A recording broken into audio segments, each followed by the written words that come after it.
Hi, fifth graders. Today we will be reading chapter 13 of Pillage by Ch. And remember in chapter 12 that Beck just met his uncle for the very first time and didn't really understand most of what he was saying to him. Okay, excerpts from section 7 of The Green Got Not as recorded by Daniel Phillips. Once you have awakened the stones, there is no turning back. Chapter 13, I Wonder. I thought about what my uncle said all night. I even dreamed about him and my mother scolding me for not being responsible and telling the truth about having found the basement. When I woke up in the morning, Wayne was sitting on the edge of my bed, wanting to know what my uncle had told me. I kept it very vague. After school, Milo, Kate, and I met at the conservatory again, like magic, the ivy slowly climbed the wall at my command. Milo was pretty impressed. He did wear a weird sort of happy dance as he watched it grow. "You okay?" I asked. "That's just so cool." I shrugged, glancing at Kate, wondering if she thought the same thing. We all scaled the wall and descended into the conservatory. "What is this place?" Milo asked. "I have no idea." We walked around the entire inside of the conservatory. We got down on our stomachs and peered into the underground cage. The floor was covered with a thick layer of dirt we had knocked down yesterday. It was a tall cage. If I were to stand inside of it, my 5'11" frame would probably only reach the bottom third of it. We could see a small door with a large lock at the bottom. What we couldn't see was how anyone could get to that door, since the tunnel leading to it didn't appear to go very far. Frustrated by the mysterious cage, we walked around the rest of the conservatory looking for answers. Beneath the metal bins near the shack, we found a pipe with a rusty handle. When I pulled on it, water flowed out of the pipe and filled the bin. We walked over and stood by one of the 8 plants. "What do you think they are?" Kate asked. "I wish I knew. Did your uncle tell you anything?" "Not really." I knelt down by one of the plants and looked closely at it. "It looks new," I said. Milo wanted to see what was in the shack, so we went inside. We cleared out the webs and dusted things as well as we could. One by one, we brought all 8 stones out into the gray light. We laid the stones out on the ground and took a few moments to look at each other. "Maybe they're just rocks," Milo said. "Maybe," I shrugged. "And maybe the ivy just happens to grow fast whenever I ask it to." "I know things are weird," Kate agreed, "but there has to be some explanation for all of this." "Let me know when you think of it," I replied. "There are 8 rocks," Milo said suddenly. "So?" I said. "There are 8 plants," Milo pointed out. "Coincidence?" Kate asked.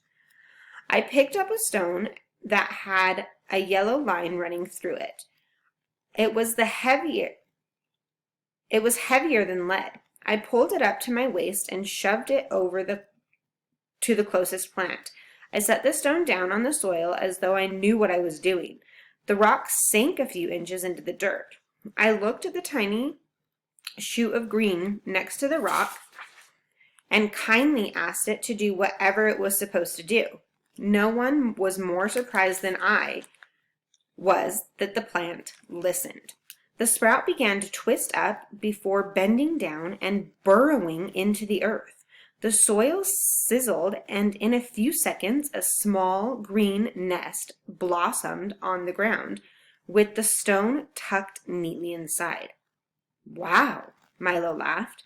"So is that what it's supposed to do?" Kate whispered in awe. "I guess so," I whispered back. "Do the rest," Milo said excitedly. As quickly as we could, we moved the stones into place, setting each stone near each plant. One thought from me, and a tiny green shoot sprang up, lifting each stone out of the dirt and into a cozy nest. "Can you make them grow higher?" Milo asked. As much as I concentrated, though, I could not get the nests to expand or the plant to lift the stones any higher. What now? Kate asked. I have no idea. As if on cue, lightning lit the low clouds and thunder ripped through the air. 7 seconds later, heavy raindrops smacked down all around us. We ran to the shed and closed the door. The rain picked up, deep puddles forming all over the yard. The ground in the area was already so waterlogged the puddles filled up quickly. The noise of rain against the thatched roof was deafening. We have to get out, Kate yelled. Thunder shook the shed. I'm not climbing over that wall with lightning going off, Milo screamed. The rain increased in strength, beating against the window violently. Water ran off the shack in torrents. I could not see the soil outside anymore. The conservatory couldn't actually fill up, could it? Milo asked, panicked. Don't be stupid, I replied. It would take days to fill this place. The walls are too high. I can't swim, Milo announced. Would you relax? I snapped. We'll be fine. A bolt of lightning struck the roof of the shack at the same time the clap of thunder knocked us to our knees. My ears rang from the sound and my eyes burned with white light from the flash. I could smell something thick and oily. Smoke, I muttered, shaking my head. I smell smoke. The shack is on fire, Kate yelled at me. I looked up, wiping tears and rain from my eyes. Huge orange flames were eating holes in the thatched roof. Dark black smoke boiled across the ceiling and flowed down the walls. I coughed hard enough. I saw stars. We couldn't stay here. Already the temperature was rising in the confined space. The fire would destroy the entire shack in just a few minutes with us inside. What are we going to do? Milo shouted. Lightning ripped through the conservatory. We couldn't escape across the courtyard. I fell to my knees, running my hands over the floor, looking for the metal grate where the stack of stones once sat in the center of the shack. Here, I said. My fingers latched to the grate. We can get out through here. I pulled on the grate, and it shifted slightly. Help me lift this, Milo. Kate knelt down by me, and Milo and all three of us pulled.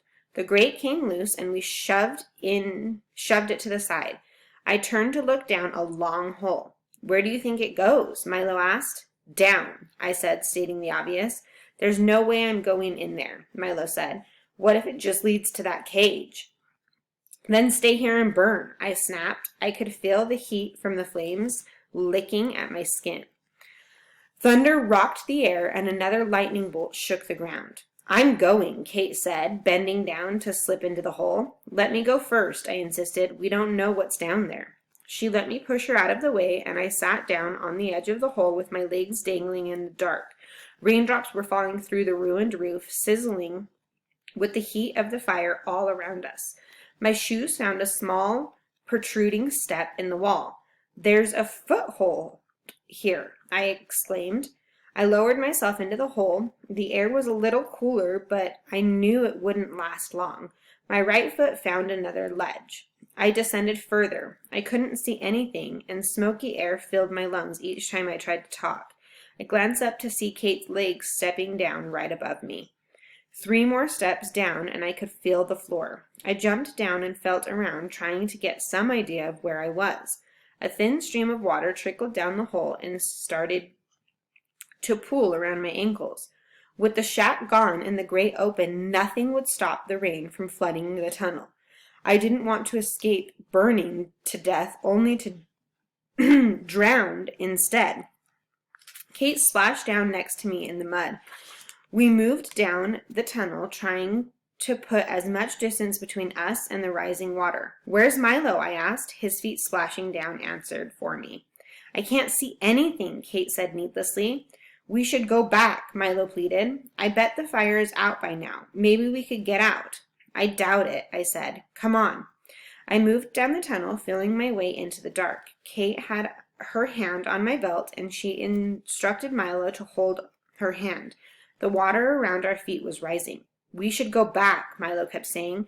I have no idea where this goes. What if it's nowhere? What if water keeps getting higher? I guess we'd die, I said, tired of him freaking out. We should go back, Milo yelled again. The water was almost up to my knees, and the tunnel was still pitch black. Go faster, Kate begged. I can't see anything, I said, growling concerned myself. We had reached a point of no return. The water was rising, and we were deep enough into the tunnel that even if we were to turn around, we might not get back to the hole before the water completely flooded the tunnel. We all seemed to realize it at the same point. What do we do now? Kate whispered. I was crouched over, trying to step as wide as possible, hoping that I didn't walk over any unseen edge or into a wall. This was a stupid idea, Milo muttered. I was going to argue something back, but the tunnel floor suddenly dropped out from beneath me, and I fell 5 feet into a large room filled with water. I flailed wildly under the water, struggling to get up for air. But Kate still had a hold of my belt. She fell hard right on top of me, pushing me deeper under the water. We twisted around, trying to untangle ourselves, just as Milo, who still had a hold of Kate's hand, joined the wet party.